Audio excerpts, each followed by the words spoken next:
Jungle. ఈ ఒక్క ప్రాంతమే కాదు 50 కోట్లు స్కూల్కి చందానగర్లో 50 కోట్ల రూపాయలు కూడా స్కూల్కి ఇప్పుడు శంకుస్థాపన చేస్తున్నాం. విద్య అవసరం, వైద్య అవసరం, అనేకమైన విద్య హాస్టల్ కావాలి, వసతి కావాలి, వనరులు కావాలి. 17 కోట్ల రూపాయలు మాదాపూర్లో లింగపల్లిలో భవనానికి శంకుస్థాపన కూడా ఇప్పుడు చేసుకోవడం జరిగిన విషయం కూడా ఈ సందర్భంగా తెలియజేస్తాం.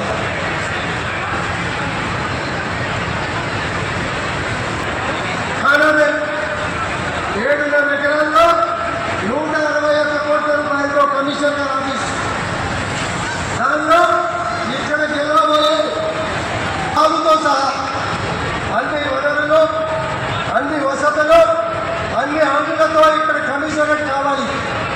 ముఖ్యమంత్రి గారు ఏం ఆలోచన చేశారు?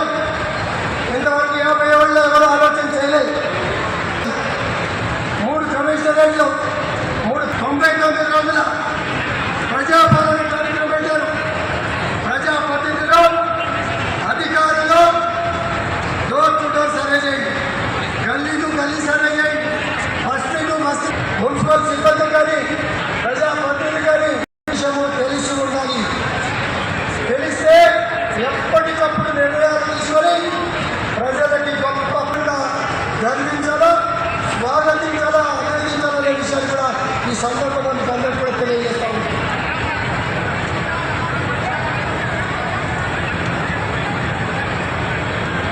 అలా అన్నీ కూడా బ్రహ్మాండంగా సాగుతా ఉన్నాయి. ఇంకా కొంతమంది అధికారులు రావాల్సింది, బ్రహ్మాండంగా రోడ్డు వేయడం చేస్తూ ఉన్నారు. పూర్తి సహాయ సహకారాలు ప్రజలు అందిస్తూ ఉన్నారు. చిన్న చిన్న ఎమర్జెన్సీ గ్యాస్లో ఎక్కువ ఆస్తులు కోల్పోకుండా చిన్న చిన్న పూర్తిగా ట్రాఫిక్ క్లియర్ అయ్యే విధంగా కూడా కార్యక్రమాలు చేస్తున్నారు. కానీ చిన్న చిన్న సమస్యలు ఉన్నాయి. మరి ఒక 2-3 రోజులు మాత్రమే ఉషాములకు ఈరోజు ఒకటి పెయింటింగ్ లాంగ్ పెయింటింగ్ 10 సంవత్సరాలుగా అసెంబ్లీ అవుతా ఉందా, 10-15 సంవత్సరాలు. అలాగే గంగారంతో ఇబ్బంది పెడతా ఉన్నారు. మరి ఇటువంటి ఒక 2-3 రోజులు తప్పించి మిగిలిన అన్నింటినీ కూడా సానుకూలంగా కూడా బ్రహ్మాండంగా సహకరించాలని చెప్పుకోవడానికి మేము గర్వపడతా ఉన్నాం. మేము అపోజిషన్లో ఉన్నాం, కానీ ఎక్కడ ఇది మనటువంటి నిధులు సేవలు పంపించారు. నాకు పిఎస్సి చైర్మన్ కూడా ఇచ్చారు. అన్ని చూసుకో, అభివృద్ధి చేయి, అభివృద్ధి చేయి. 29 రాష్ట్రాల ప్రజానికం ఉన్నారు, కాపాడు. 29 రాష్ట్రాల ప్రజానికం గర్వపడే విధంగా కార్యక్రమాలు చేసుకో. ఆర్థిక ఇబ్బందుల గురించి ఆలోచించకు.